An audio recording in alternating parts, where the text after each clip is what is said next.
જ્યારે વર્ગ 1 ના કલેક્ટર કક્ષાના અધિકારી સરકારના પરિપત્રનું ખોટું અર્થઘટન કરે તો અરજદારની શું સ્થિતિ થાય? આવો જ કિસ્સો આણંદ જિલ્લા સ્ટેમ્પ ડ્યુટી કલેક્ટર હેતલબેન ભાલિયાનો બનેલો છે. સરકારે ગુજરાતીમાં જાહેર કરેલ પરિપત્ર વાંચતા જ ના આવડતો હોય કે બીજો સ્વાર્થ હોય તેવો નિર્ણય સ્ટેમ્પ ડ્યુટી કલેક્ટરે જાહેર કર્યો, જેથી ખેડૂતને સરકારના નિયમ મુજબ ભરવાના થતા આશરે 27 લાખના બદલે અધધમ 134 લાખ પ્રીમિયમ ભરવાનો ઓર્ડર કરી દીધો.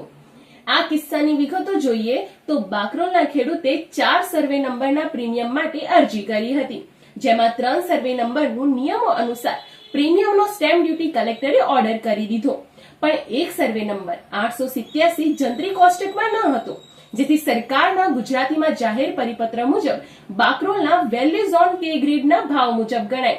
નવાઈ એ વાતની છે કે આ સર્વે નંબરનો નકશામાં ઉલ્લેખ હતો, પણ સ્ટેમ્પ ડ્યુટી કલેક્ટર હેતલબેન પરિપત્રને ધ્યાને લીધા વિના મનમાની નિર્ણય લીધો, જેમાં પ્રતિ ચોરસ મીટરના નિયમ મુજબ ₹2600 ની જગ્યાએ ₹12,700 જંત્રી આકાર્યાનો ઓર્ડર કરી દીધો. મતલબ કે નિયમ મુજબ ખેડૂતને ભરવાના અંદાજે 27 લાખના બદલે 1.34 કરોડ પ્રીમિયમનો ઓર્ડર કરી દીધો. મસ્ત મોટી રકમ ભરવાનો ઓર્ડર જોઈને ખેડૂત જાણે થોડે દિવસે તારા દેખાઈ ગયા.